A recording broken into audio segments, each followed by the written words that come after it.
2 Reis, capítulo de número 6. Quem encontrou, diga eu. Está no Antigo Testamento. E eu quero usar essa passagem apenas como uma introdução do nosso tema. Nós estamos numa série chamada Bíblia. Na onde? Bíblia na veia. Versículo 8 conta-nos uma história muito interessante. E o rei da Síria fazia guerra a Israel. E consultou com os seus servos, dizendo: em tal lugar estará o meu acampamento. Mas o homem de Deus enviou ao rei de Israel, dizendo: guarda-te de passares por tal lugar, porque os sírios descerão ali. Pelo que o rei de Israel enviou àquele lugar, de que o homem de Deus lhe falara, e de que o tinha avisado, e se guardou ali, não uma nem duas vezes. Então, se turbou com este incidente o coração do rei da Síria, e chamou os seus servos, e lhes disse: não me fareis saber quem dos nossos é pelo rei de Israel? E disse um dos seus servos: não, ó rei, meu senhor, mas o profeta Eliseu, que está em Israel, esse profeta faz saber ao rei de Israel as palavras que você fala no teu quarto de dormir. E disse ele: vai e vê onde ele está, para que eu envie e mande trazê-lo. E fizeram-lhe saber, dizendo: eis que está em Dotã. Então enviou para lá cavalos e carros e um grande exército, os quais vieram de noite e cercaram a cidade. E o moço do homem de Deus se levantou muito cedo e saiu, e eis que um exército tinha cercado a cidade com cavalos e carros. Então o seu moço lhe disse: ai, meu senhor, que faremos? E ele lhe disse: não temas, porque mais são os que estão conosco do que os que estão com eles. Repete comigo: não temas, porque mais são os que estão conosco do que os que estão com eles. E orou Eliseu e disse: Senhor, peço-te que abras os olhos para que ele veja. E o Senhor abriu os olhos do moço e viu, e eis que o monte estava cheio de cavalos e carruagens de fogo em redor do profeta Eliseu. Amém. Obrigado, Paizinho. Muito obrigado. E acrescente-nos bênção a essa leitura, em nome de Jesus. O texto conta a história do rei da Síria, que estava em guerra com o rei de Israel. E conta que o rei chamava a sua equipe de estratégia, montava estratégia para atacar Israel.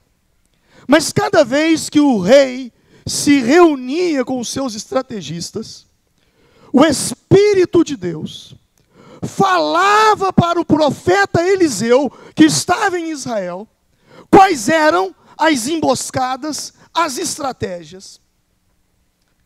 E o profeta Eliseu ia ao rei de Israel e contava: olha, o rei da Síria está planejando isso, isso, isso, isso. Quando o rei da Síria ficou sabendo disso, então ele disse: nós temos que pegar o profeta Eliseu. É com ele que nós temos que fazer guerra. E num determinado dia, o rei da Síria saiu com o seu exército de madrugada e acampou-se em volta da casa do profeta Eliseu. E quando o discípulo do profeta, Geazi, ele se levanta pela manhã e ele abre a porta da casa, ele se dá de frente, ele se depara com um exército da Síria. E quando ele viu aquilo, ele desesperou. E ele voltou para dentro e disse: profeta, profeta, o exército da Síria está aqui. Carruagens estão aqui. Homens armados estão aqui. E o profeta então diz para o seu discípulo: por que você está desesperado? Mais são os que estão conosco do que os que estão com eles. O profeta, o moço, o discípulo não entendeu. Ele provavelmente voltou, não viu nenhum soldado de Israel, não viu ninguém. E então o profeta Eliseu faz uma oração. E nessa oração, o profeta ora a Deus e diz: Senhor, abre os olhos dele. E os olhos do discípulo foi aberto. E quando os olhos foram abertos, ele viu carruagens de fogo, cavalos, cavaleiros, todos eles, um exército celestial em volta daquela montanha. Mais tarde, no versículo seguinte, eu não vou dar continuidade, mas o mesmo profeta ora para que Deus cegasse o exército da Síria. E os soldados sírios, eles ficaram cegos naquele momento. E aí continua-se a história. Mas eu quero apenas falar desse ponto. Diga comigo: mais são os que estão comigo do que os que estão com eles. Sabe, esse texto, eu escolhi esse texto para falar hoje sobre o mundo espiritual. Para falar hoje sobre um mundo tão presente e ao mesmo tempo nós não percebemos. Eu quero falar com você sobre o mundo invisível. Embora nós vivamos em um mundo físico, embora nós vivamos em um mundo material, existem muitas coisas invisíveis acontecendo ao nosso redor e nós não percebemos. Foi justamente isso que aconteceu. Havia um exército físico da Síria, mas havia um exército invisível ali, que era o exército de Deus. E o profeta, ou o discípulo do profeta, não conseguia enxergar. Existem muitas coisas invisíveis acontecendo na frente dos nossos olhos, porém nós não enxergamos. Nós não enxergamos. Essas coisas estão diante de nós, e por não enxergarmos, nós nos tornamos reféns delas. Daí a insistência da Bíblia. E a Bíblia insiste. E como a Bíblia insiste? Que nós não devemos andar por vista, mas andar por fé. Diga comigo: não andar por vista, andar por fé. A Bíblia diz que você não deve andar por aquilo que os seus olhos veem, porque os seus olhos te mentem. O tempo todo os seus olhos te mentem. Eu não sei se você sabe disso, mas na verdade, a gente enxerga, não são com os nossos olhos. Você sabia disso? Você enxerga, não é com os seus olhos. Você enxerga é com o seu cérebro. A parte do seu cérebro que enxerga é a parte aqui da nuca. Pastor, então o que são os meus olhos? Seus olhos são apenas câmeras do seu corpo. Entende isso? Seus olhos são apenas câmeras. A parte que enxerga está aqui. Por isso que acontece muito acidente com carro e moto. e o motorista do carro fecha a moto e bate. E quando alguém vai conversar com ele, ele fala: gente, eu tenho certeza, eu olhei e não vi essa moto. Observa que o discurso de todos eles é o mesmo. Eu olhei e eu não vi. Eu tenho certeza, eu olhei para lá, ela veio de lá, eu olhei e eu não vi. Por quê? Porque quando ele olhou, os olhos, as câmeras, não estavam buscando motos, elas estavam buscando um outro carro. Bom, esse é assunto de neurociência, eu não quero entrar nisso. Mas o que você precisa entender é que os seus olhos te mentem. E como os seus olhos te mentem. Quando você começa a ler a Bíblia, você começa a perceber que a Bíblia é um livro que revela decisões invisíveis, que repercute no mundo visível. Decisões no mundo invisível, que se traduz em sintomas no mundo físico e visível. A bem da verdade, quase tudo no mundo físico é coordenado pelo mundo invisível. Bom, falar isso há 20 anos atrás, para aquela geração lá, eu acho que era difícil deles entenderem. Porque há 20 anos atrás eu já falava sobre isso. Não porque eu entendia, porque a Bíblia fala disso há milhares de anos atrás. Mas para essa geração, falar o que eu estou falando agora é muito fácil de entender. Porque nós temos exemplos o tempo todo. Você chega na sua casa, tem um portão de ferro pesadíssimo. Você aperta um botãozinho e aquele portão começa a abrir na sua frente. Foi uma ação invisível. Sim ou não? Sim. Sim. Nesse momento aqui agora, tem inúmeras imagens passando aqui. Nós não conseguimos vê-las. Mas se nós pegarmos um aparelho, ligarmos nesse data show, ele vai projetar essas imagens aqui agora. Você vai ver jogadores correndo atrás de bola, você vai ver bois, você vai ver animais, você vai ver um monte de coisa, vai passar aqui. Existem sons acontecendo aqui agora. Existem várias músicas sendo tocadas, sertanejas, rock, inúmeras. Elas estão aqui, ó. Aqui. Eu não consigo pegá-las, não consigo ouvi-las. Mas se eu pego um aparelho e sintonizo, imediatamente essas músicas virão ao nosso conhecimento. Não há como negar o mundo invisível. Ele é tão real quanto o mundo visível. Por exemplo, olha o quanto o mundo invisível está coordenando essa reunião aqui agora. Por exemplo, minha voz está chegando até você. Você está me ouvindo aí agora. O som passa por esse microfone. Puxa, mas cadê o microfone? Mas como? Como? Não tem nenhum fio aqui. Como é que a minha voz passa aqui e sai naquelas caixas? Olha aqui que exemplo mais claro. O mundo invisível é real. Ele existe. Ele existe. Ele está aqui. Poderia dizer, você tem luz, essas lâmpadas estão clareando aqui, estão projetando imagem ali no telão, o som está saindo. Existe uma coisa chamada energia elétrica, que está fazendo tudo isso funcionar. Mas nós não conseguimos vê-la. Por quê? Ela é invisível. E essas coisas coordenam o mundo visível.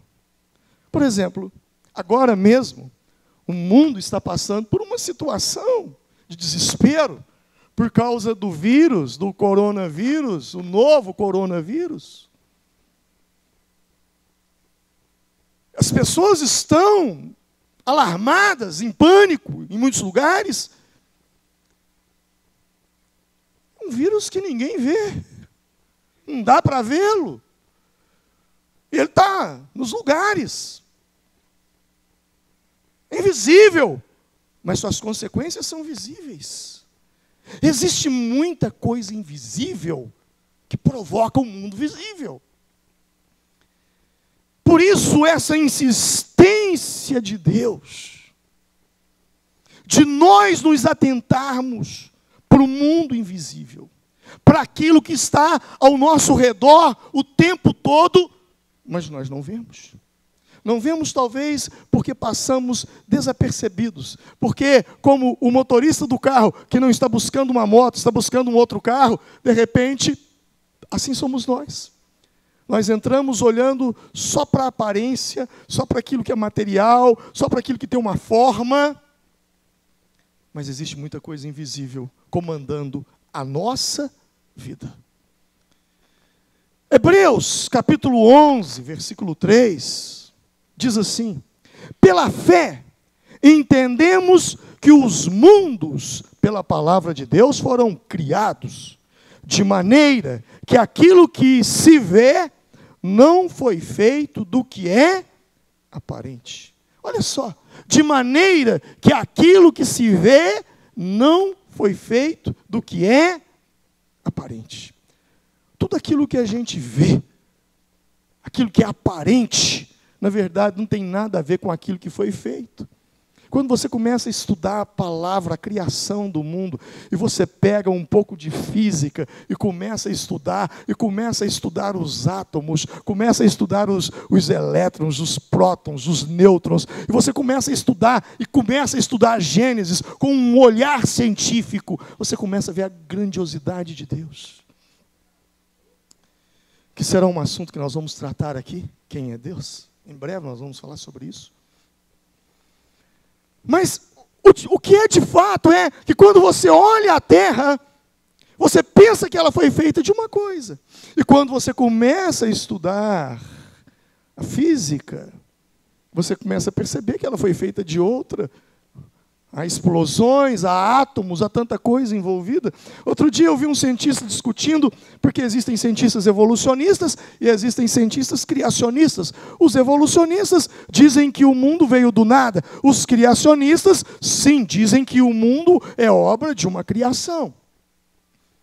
Mas num discurso e numa discussão entre eles, houve a pergunta: tudo bem, eu não vou discutir a questão do Big Bang, o Big Bang é real.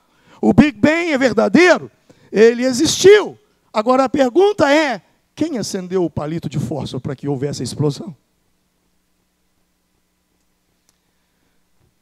Sabe, existe um mundo invisível que controla tudo aquilo que é visível.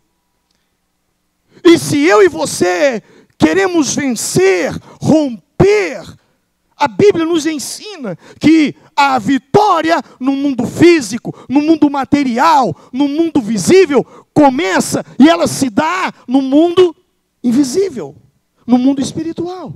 Se você quer vencer aqui, nas coisas terrenas e físicas, vença nas coisas espirituais, porque de lá demanda toda vitória e de lá demanda todo fracasso. Quando você abre a Bíblia no livro de Jó, eu não vou ler, só apenas vou contar a história. Você vai ver que os 2 primeiros capítulos de Jó narra o mundo invisível. O que estava acontecendo por detrás dos bastidores. Jó foi um homem que teve uma tribulação, uma prova muito grande. Ele perdeu sua família, ele perdeu seus bens, ele perdeu sua saúde, ele perdeu tudo do dia para a noite. Um homem que era milionário virou um mendigo. Um homem que era extremamente saudável, no outro dia ele coçava-se com um caco de telha e pedia a morte. Obviamente, para tudo vai haver explicações científicas. Claro que vai haver.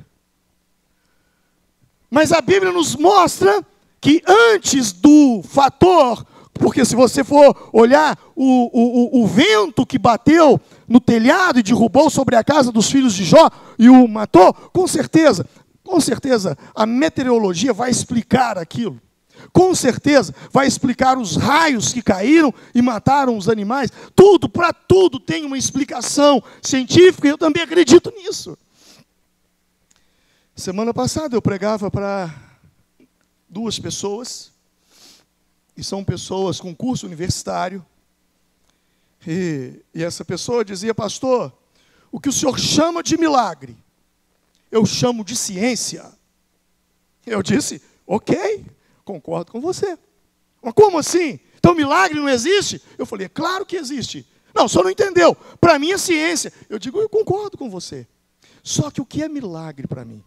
Milagre para mim é um ato de Deus no campo da ciência dele. E a ciência dele, hoje, se chama milagre. Mas daqui a uns anos, a ciência humana vai estar evoluída, e aí então vai dar uma explicação para aquilo. Como, por exemplo, agora há pouco, eu citei o caso do portão que se abre no controle remoto. Imagina um portão no controle remoto há 200 anos atrás. Imagina, se você tivesse um controlinho e fizesse assim, o portão abrisse, eles iam te colocar como Deus na face da terra. Sim ou não? Só que a ciência evoluiu. E hoje nós entendemos que existem forças magnéticas, sei lá o quê, que pode fazer. Então, a ciência, o milagre, o que eu chamo de milagre, é uma ação na ciência de Deus. Muitas coisas. Por exemplo, imagina hoje você falar com uma pessoa no celular, daqui lá no Japão. Imagina isso há 50 anos atrás. Isso era um milagre. Hoje é ciência. Eu estava lendo hoje na Bíblia, porque eu estava meditando para pregar para vocês, sobre um momento de um teletransporte na Bíblia. Lá em Atos tem. O Filipe está aqui, pum, ele desaparece aqui e aparece lá do outro lado. Coisa de filme de Jornada nas Estrelas. Mas quantas coisas dos filmes de antigamente que hoje são realidade. Eu estou provocando você. Eu sei que eu estou. Porque eu preciso que você entenda isso. Eu preciso que você entenda uma coisa que é tão palpável, que você está cheio, rodeado de tantos exemplos, que é a realidade do mundo invisível. E no mundo invisível, aí eu te dizia sobre Jó, que tudo que aconteceu fisicamente com ele pode ter uma explicação humana, científica, e vai ter. A Bíblia. Mateus diz que o paralítico foi curado. Ponto. Lucas, quando ele narra a cura, ele já não fala que o paralítico foi curado. Ele diz, firmando nos artelhos. Porque quem era Lucas? Quem era Lucas? Médico. Então ele vai falar com uma linguagem da medicina. E ele vai tentar explicar. Obviamente, mostrando a manifestação do poder de Deus por detrás daquilo ali. O ato sobrenatural da parte de Deus. Eu e você precisamos entender uma coisa. Existe um mundo espiritual. E nesse mundo espiritual, ou vou chamá-lo de invisível, existem seres. Eu gostaria de falar de um deles, nesse momento. Diga comigo, anjo. Diga, anjo. Quem são os anjos? Eles estão aqui agora. Provavelmente deve ter alguém encostado aí em você nesse instante. Provavelmente, no início da poltrona, no corredor, aonde você está, deve ter um deles aí perto de você. Aí na galeria, estão aí em cima. São seres espirituais criados e dotados de julgamento moral, de elevada inteligência, mas sem corpos físicos. São espíritos, diz a Bíblia. São guerreiros de Deus. E muitas vezes são denominados como um exército celestial. Foi o que o moço de Eliseu viu. Eles nem sempre existiram, mas são parte do universo que Deus criou. são criação de Deus. Uma vez que os anjos são espíritos, Hebreus 1:14 vai dizer isso, eles não possuem corpos físicos, pois como Jesus disse lá em Lucas 24:39, o espírito não tem carne nem osso. Portanto, os anjos, eles não podem ser vistos, porque eles não têm um corpo físico, a menos que Deus permita. Quem aí lê a Bíblia, diga amém. Então você já pode perceber pela Bíblia que muitas vezes Deus permitiu. E é possível que Deus permita que você se encontre com um deles. Não existe nenhuma passagem na Bíblia dizendo que isso não pode acontecer. O que eu e você precisamos entender é que, às vezes, os anjos, esses seres espirituais, invisíveis, às vezes, eles tomam formas físicas. Gênesis 19 diz que quando eles foram até a tenda de Abraão, eles se assentaram com Abraão e comeram churrasco. Você que é vegetariano, se eu fosse você, eu mudar, né? Se os anjos estão comendo carne. Eles comeram ali com Abraão. Gênesis 19 vai nos dizer isso. Mas é interessante também que em Hebreus capítulo 13, versículo 2, a Bíblia diz que alguns, pela hospitalidade, hospedaram sem saber anjos. É muito possível que algum dia na sua vida você já bateu uma prosa com um anjo e não sabia que era anjo. É muito possível. Eu não tenho a menor dúvida disso. É possível que isso possa ter acontecido com você. E o que eles fazem? Eles são seres criados por Deus com a finalidade de cumprir o propósito de Deus. Eles não são nossos mordomos. Eles não são nossos empregados. Eles não são nossos escravos. Eles não andam ao nosso prazer, não. Eles existem para cumprir o propósito de Deus. Diga comigo, os anjos existem para cumprir o propósito de Deus. Logo, se você está dentro do propósito de Deus, eles te auxiliarão. Por isso, aquela máxima evangélica, aquele jargão é uma grande verdade. O lugar mais seguro e o melhor lugar para se estar é no centro da vontade de Deus para a sua vida. Porque estando ali, os anjos estarão ao seu redor. Os anjos trabalharão em seu favor. Hebreus 1:14 diz: não são porventura todos eles espíritos ministradores, enviados para servir a favor daqueles que hão de herdar a salvação? Repete comigo essa última frase.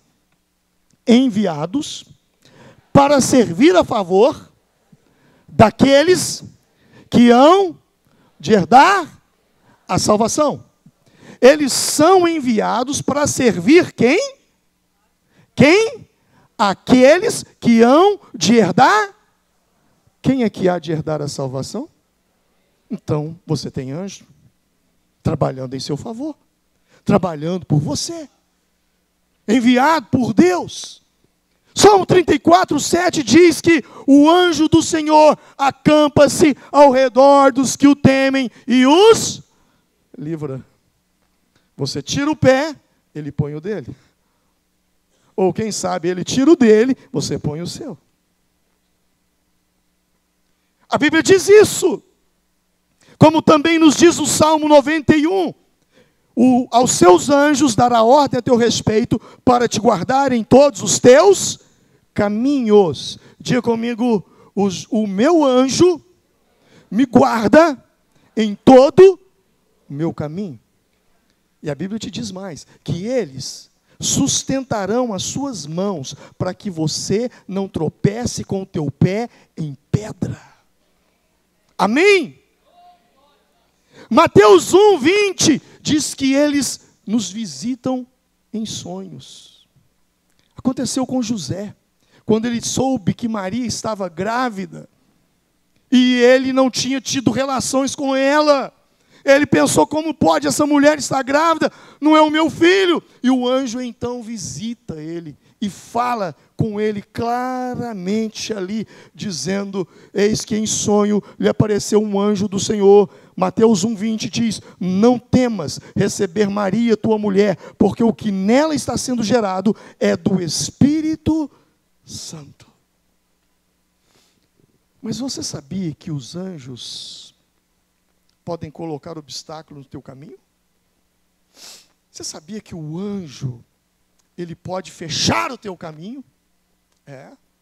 Números 22 diz isso. Um homem chamado Balaão montou sobre uma jumenta e ia levar uma palavra profética a Balaque. E no meio do caminho, um anjo se colocou à frente da jumenta. A jumenta viu o anjo, o Balaão não.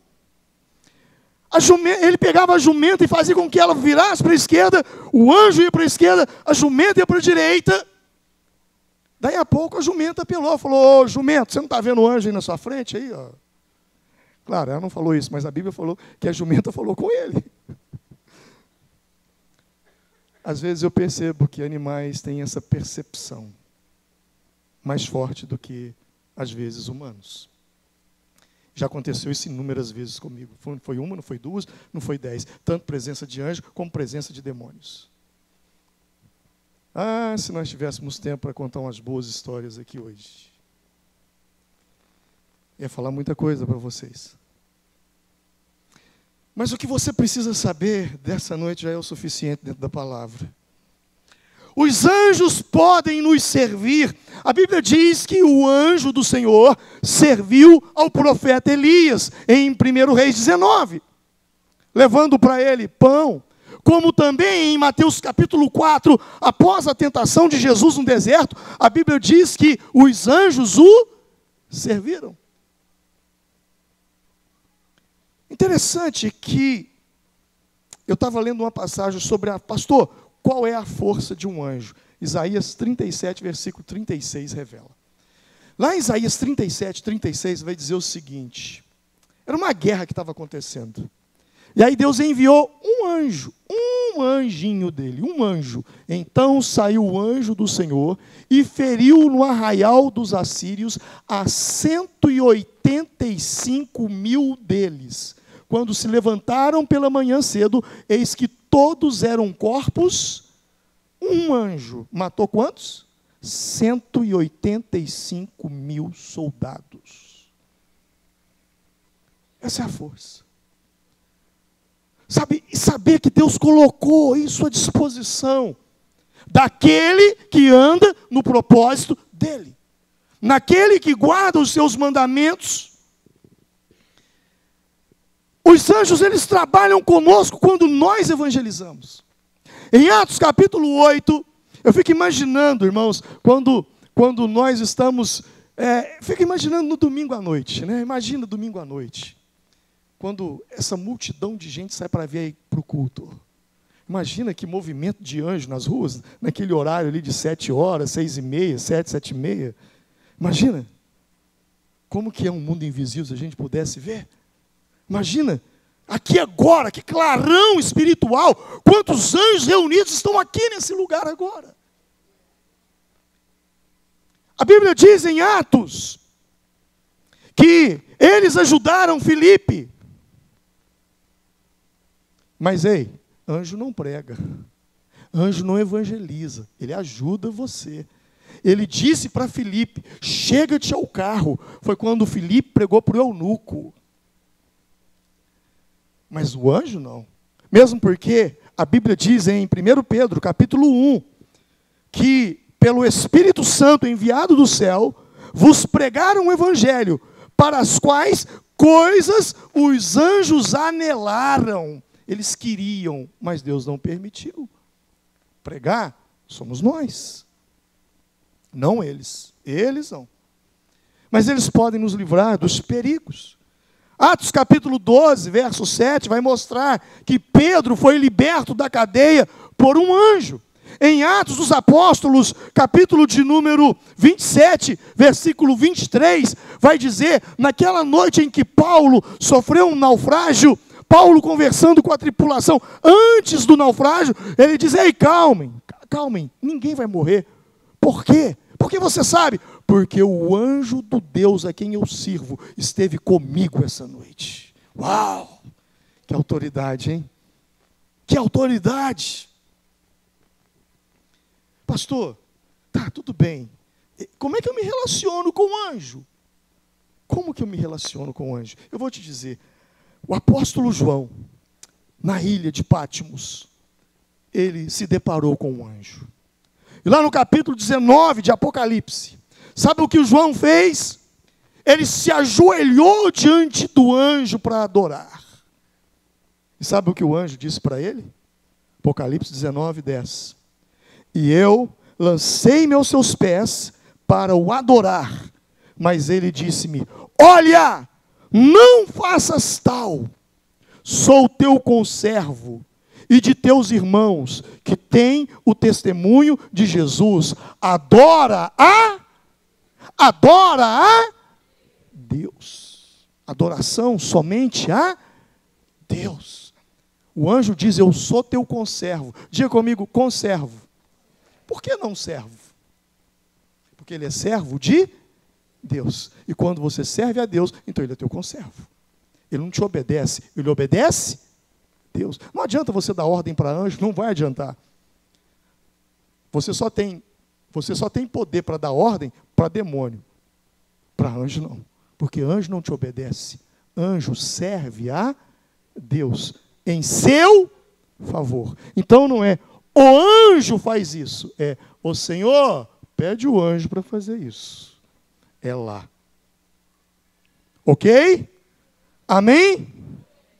Você não tem que orar a anjo. Não ore a anjo. Porque se você orar a anjo, o diabo vai te responder. Por quê? Porque Satanás ama se passar por anjo de luz. Para te enganar. E quando é que eu sou enganado? Quando eu quebro esses princípios. Lembra do que nós estudamos semana passada? Tudo é aqui. Tudo é regido por isso aqui. As santas letras, as palavras do Senhor. Então eu e você precisamos ter essa clareza. Você não pode tratar anjo como você trata Deus. Não. Você não se relaciona com o anjo como você se relaciona com Deus. Anjo faz parte da criação de Deus.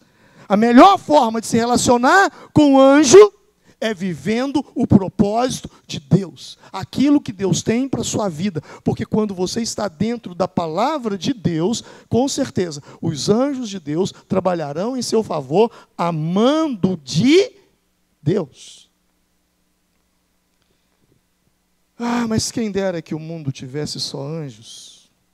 Porque a mesma Bíblia que diz que existem anjos, essa mesma Bíblia também diz que existem demônios. E quem são os demônios? São anjos caídos, anjos maus que pecaram contra Deus. Há referências bíblicas em Isaías, em Ezequiel, sobre a queda de um querubim. E com ele, Apocalipse lança uma palavra do derrubar da terça parte das estrelas. Há quem interprete aquilo como o lançar da cauda de Satanás, derrubando consigo a terça parte dos anjos, sendo transformado em demônios. Há muita coisa. Se nós entrarmos para esse assunto e falarmos, vamos estudar isso, tem muita coisa escrita. Para começar, lá em Apocalipse fala que tem anjos que estão presos entre o rio Tigre e Eufrates. E eles, quando soltos, esses anjos são demônios, quando soltos, eles vão destruir a terça parte da terra. Sabe onde é que é o Tigre e o Eufrates? Iraque. Simplesmente Iraque. Aquela região complicada desde o início, que era Bagdá, a antiga Babilônia de Nabucodonosor. Então hoje nós temos Bagdá, Iraque, Babilônia, Mesopotâmia E quando você vai lá para o Gênesis e pega a localização do Éden, é justamente ali onde tudo começou. E aonde tudo encrencou também. Mas não vou entrar nessa questão. Precisaria de muitas argumentações bíblicas e tempo para nós discorrermos sobre esse assunto. O que eu e você precisamos entender é que eles existem. Segundo Pedro, capítulo 2, versículo 4 diz: porque Deus não poupou aos anjos que pecaram, mas havendo-os lançado no inferno, os entregou às cadeias da escuridão, ficando reservados para o juízo. Diz comigo: havendo-os lançado no inferno. Ouça isso. Deus lançou esses anjos no inferno. Deus não lança pessoas no inferno. Mateus vai nos dizer que o inferno foi preparado para Satanás e seus anjos. Pastor, mas se o inferno foi preparado para o diabo, então por que as pessoas vão para o inferno? Porque o diabo faz uma propaganda muito legal. Ele é o marqueteiro, melhor marqueteiro que existe. E ele não está afim de ir para lá sozinho. Está levando uma multidão. E a Bíblia diz que larga e espaçosa, largo é o caminho que conduz à perdição. E são muitos os que entram por ele. Apertado é o caminho que conduz à vida eterna. E a porta é estreita. E quando eu e você estamos pregando a palavra de Deus, anunciando o Evangelho, nós estamos tirando pessoas que estão acompanhando o mundo, que estão acompanhando o diabo. É isso que, quando nós pregamos, nós estamos tirando essa pessoa da rota do inferno. Deus não a manda para o inferno, elas estão caminhando para lá.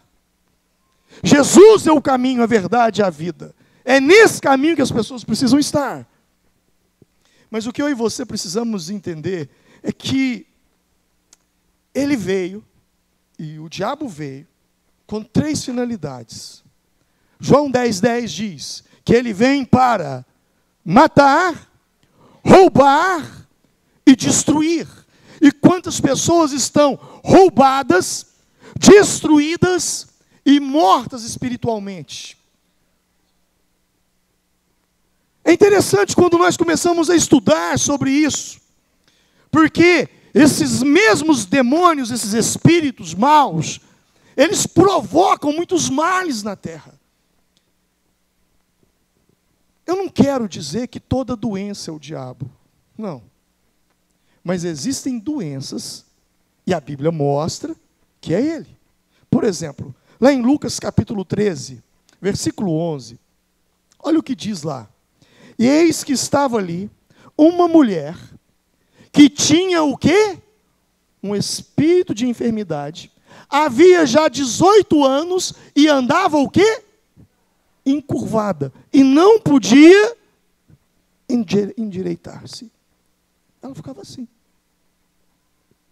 Com certeza, se fosse levada a um médico especialista, ele daria um nome para isso.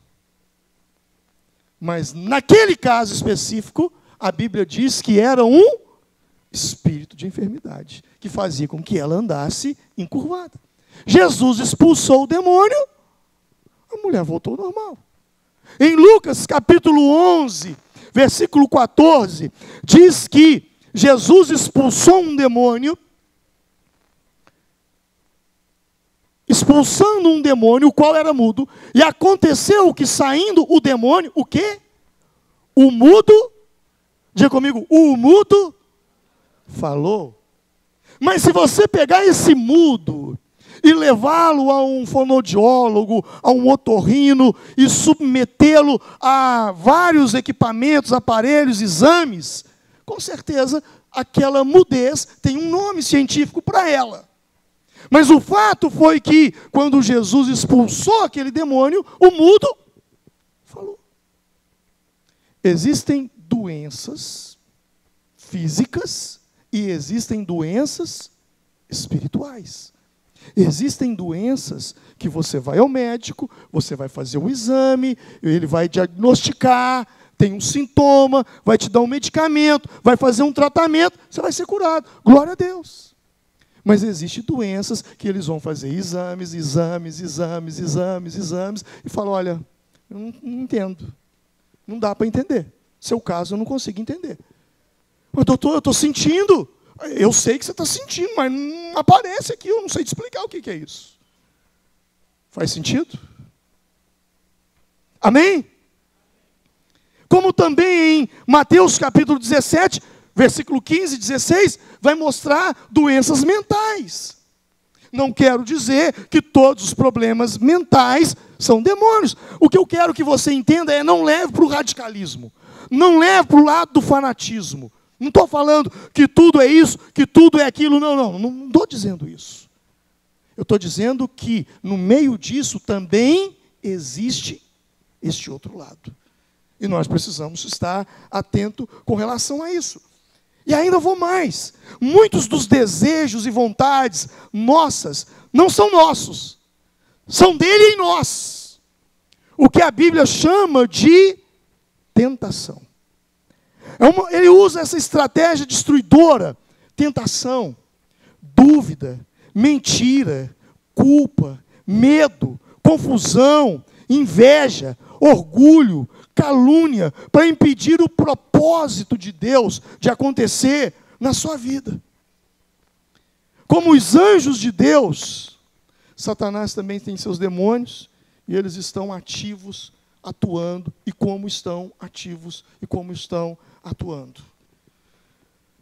Mas eles não são os únicos responsáveis pelo mal que existe na terra. Não são não.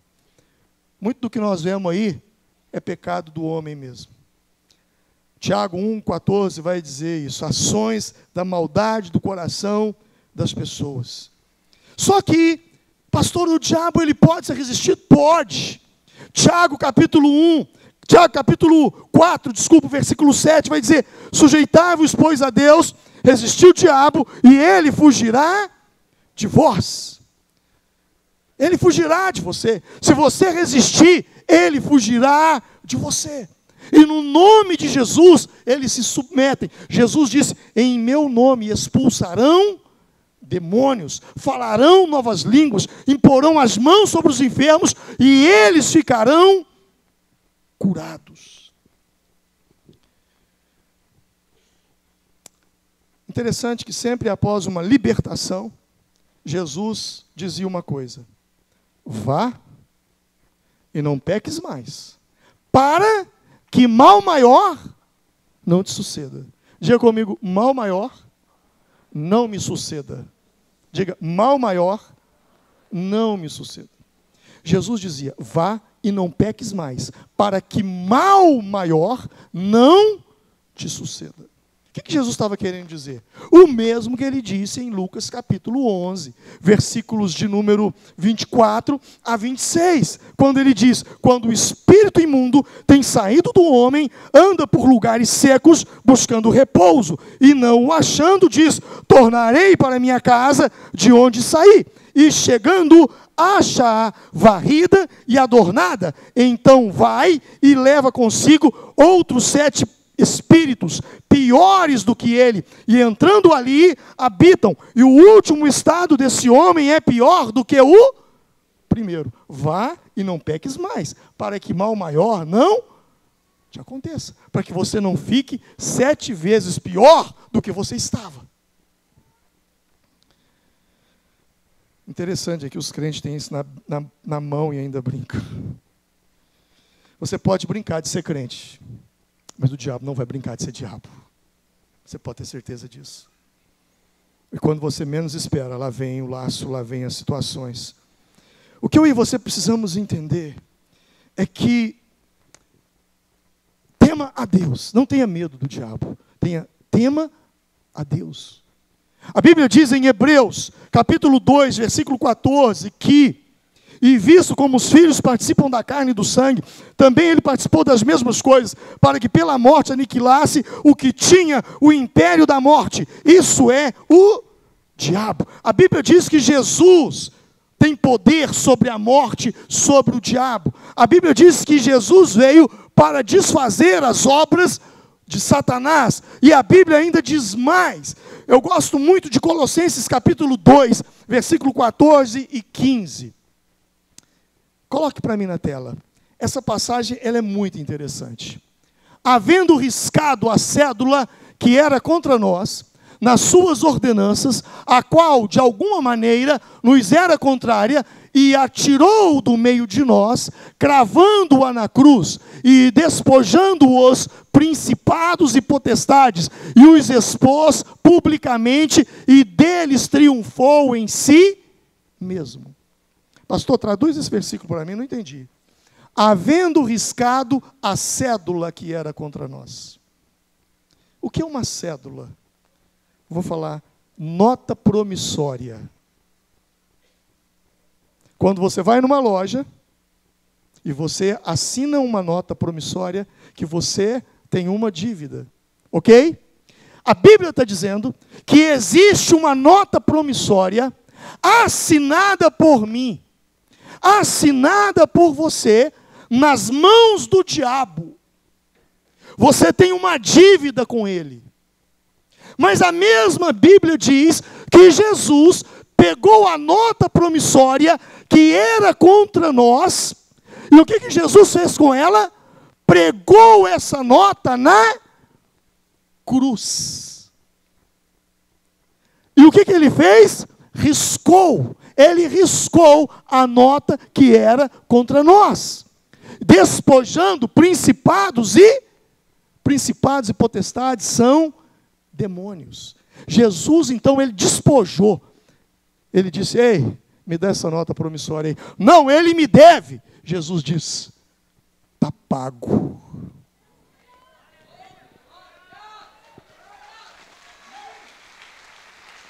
A morte de Jesus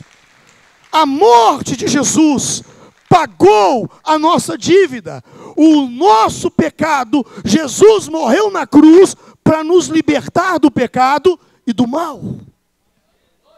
Quando Jesus morreu naquela cruz, e eu chego diante dele e digo, Senhor, eu errei, eu pequei, eu não devia ter feito, eu fiz.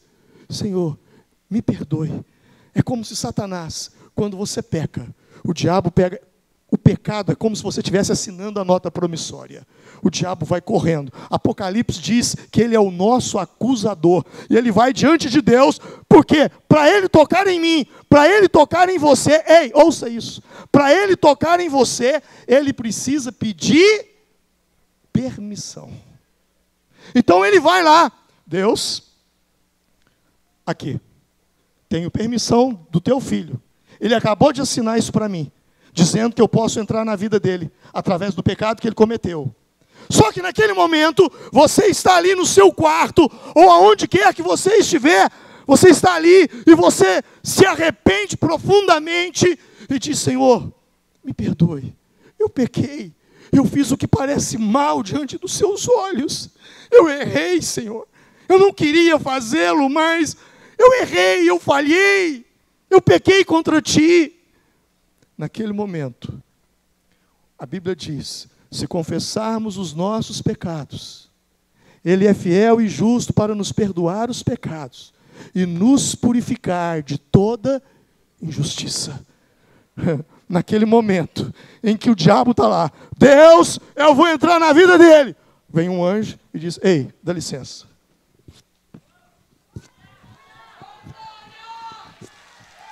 O sangue de Jesus o purifica de todo pecado. Como eu queria ver essa cena. E o diabo saindo de cabeça baixa.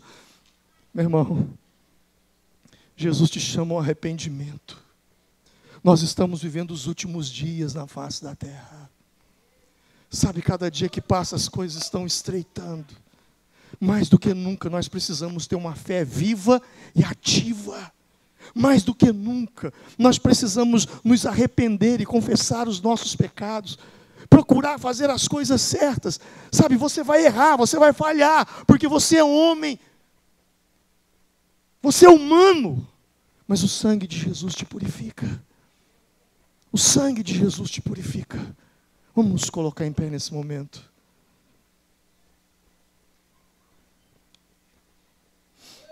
Sabe aquela palavra que o profeta Eliseu disse ao seu moço, ao seu discípulo, quando ele ficou assustado com o exército da Síria, ele disse: ei, mais são os que estão conosco do que os que estão com eles. Lá na frente, no Novo Testamento, na primeira epístola de João, no capítulo 4, no versículo 4, João diz: aquele que está em vós é maior do que aquele que está no mundo. Aquele que está em você, o Espírito Santo, é maior do que aquele que está no mundo. Existem muitas pessoas que falam muito do diabo. Eu não gosto de falar do diabo, eu gosto de falar de Deus. Sabe por quê? Você não precisa se preocupar com o diabo. Você tem que se preocupar com Deus. Se a sua vida está correta, certa, diante de Deus, acabou. O mal não pode te tocar. Então daí a importância de arrepender. Daí a importância de confessar. Daí a importância de buscar de Deus um direcionamento para a sua vida. Para que o Senhor te liberte e te livre. E o anjo do Senhor, que acampa ao seu redor, te livrará de todo o mal. Com seus olhos fechados. Feche os seus olhos nesse momento.